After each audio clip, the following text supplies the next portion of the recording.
So why work 80 hours a week? Well, men will do it, some men, very few. A handful of hyper-competitive men who are obsessed with hitting the pinnacle of the given dominance hierarchy they're in will happily work 80 hours a week, and they'll forego everything else. Relationships, family, children, way in the second category. And so those men are often very difficult to live with too, because they're so obsessed with their career. It's hard to have a relationship with them. And maybe they don't have much of a relationship with their kids, but they're damn good at what they do, and part of that is they're smart and disciplined, and they'll work non-stop all the time. It's like an obsession, and that's the sort of people who run things. Those are the people who run things. Well, they're often also disagreeable too, because you want to manage people? Really? They're not going to like you. You know, and it's not an easy thing to not be liked, and actually if you're an agreeable person, and women are more agreeable than men, it's quite painful to be disliked. But if you're in a managerial and executive position, the probability that people are going to like you is quite low. Those positions are very stressful, partly because of the interpersonal dynamics, and they're also incredibly, incredibly competitive. So we've got things backwards in our culture. We're thinking, at least in part, why aren't there more women in positions of power? Wrong question. The right question is, why are there any men at all who want those positions of power? Because it's not just positions of power. You have to be such a knothead to think that. Oh, it's a position of power. It's like, sure, but it's a position of overwhelming responsibility. And if you make mistakes, you're done. Right? It's not like you occupy that position of power and everyone does what they're told all the time and your life is easy. It's like, forget about that. People are on your case to do exactly the right thing all the time, 100% of the time. And maybe you want that and maybe you don't. So I don't know what people think is these people are all sitting in their offices with their feet up on the desk smoking cigars and oppressing the world. It's like, that isn't how it works. Those people, they work flat out all the time. So, and it's fine if that's what you want, and some people are like that. They're hyper-industrious people, right, from a trait perspective, no matter where you put them. If you put them in a forest with an axe, they just wander around chopping down trees non-stop, right, because it's built into them. But if you want to have a balanced life, and you should want that, you know, because the other thing you'll find, and this is God's gospel truth, is that the older you get, if you have any sense at all, the more important your family is to you.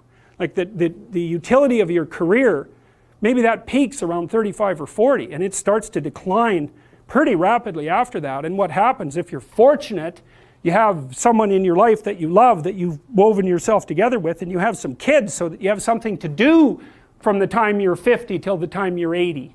And so it's a real mistake. It's a barren future without children, man, I can tell you that. It's a real mistake.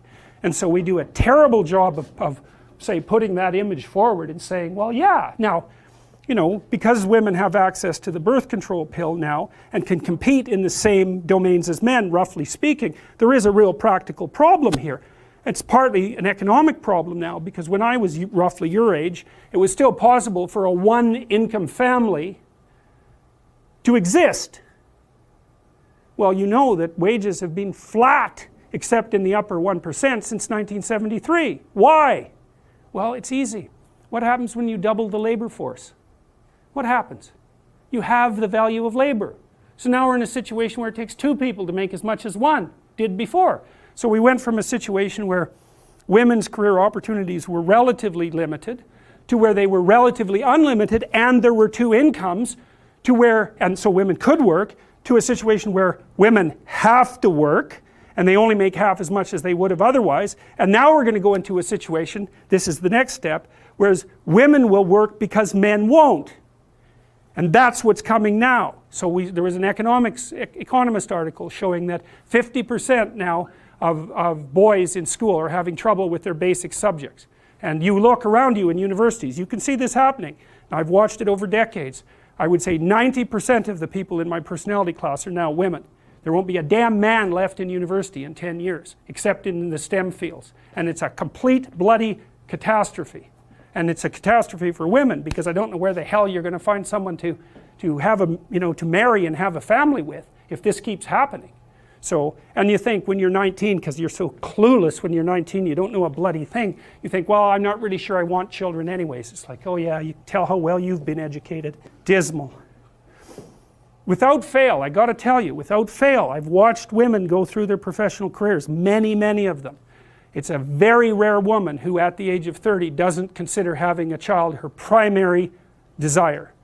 And the ones that don't consider that, generally, in my observation, there's something that isn't quite right in the way that they're constituted or looking at the world. Sometimes you get women who are truly non-maternal, you know, by temperament. They have a masculine temperament, disagreeable, they're not particularly compassionate, they're not maternal, they're not that interested in kids. Fair enough, man, but there aren't that many of them, and there's plenty who will not admit to themselves that that's what they most desperately want.